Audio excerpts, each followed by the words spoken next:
জাগমা দুর্গা 2024-এর পুজো পরিক্রমার semifinal round নিয়ে এই মুহূর্তে হাজির হয়ে গেছি বিবেকানন্দ পার্ক অ্যাথলেটিকে। এবছর তাদের ভাবনা ব্যারিকেড, আর এবছর তাদের পুজো মণ্ডপের সবথেকে বড় আকর্ষণ হলো তাদের প্রতিমা।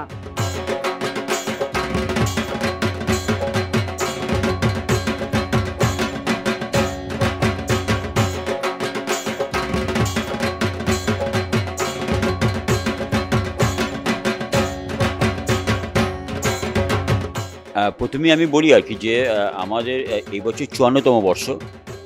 শিবশঙ্কর দাস ভাবনায় এবং প্রতিমায় ওয়ান অফ দ্য বেস্ট কলকাতার আর্টিস্ট সুব্রত মৃধা।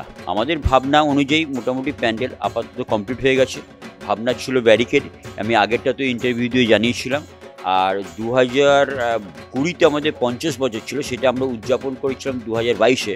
সেই বছর কিন্তু আমরা ইনকোডা টিভির সেরা মণ্ডপের প্রাইজ পেয়েছিলাম। তো আমরা এবছরও আশা করছি যে ইনকোডা টিভির থেকে সেরা মণ্ডপ হোক, সেরা পরিবেশ হোক, সেরা প্রতিমা হোক, কিছু না কিছু আমরা এক্সপেক্ট করছি। এই পারপাসে আমি ইনকোডা টিভির সমস্ত সদস্যদেরকে আগাম শারদীয়ার প্রীতি ও শুভেচ্ছা জানাই।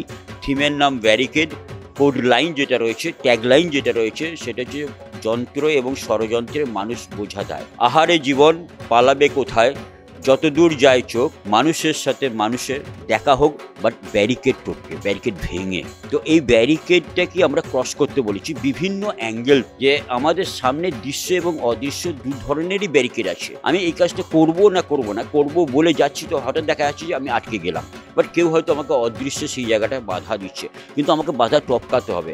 এই যান্ত্রিক জীবন থেকে বেরিয়ে এসে প্রাকৃতিক পরিবেশে আসতে হবে, তবে আমার মধ্যে মনুষ্যত্ব জাগ্রত হবে এবং আমি সমাজকে একটা বার্তা দিতে পারবো।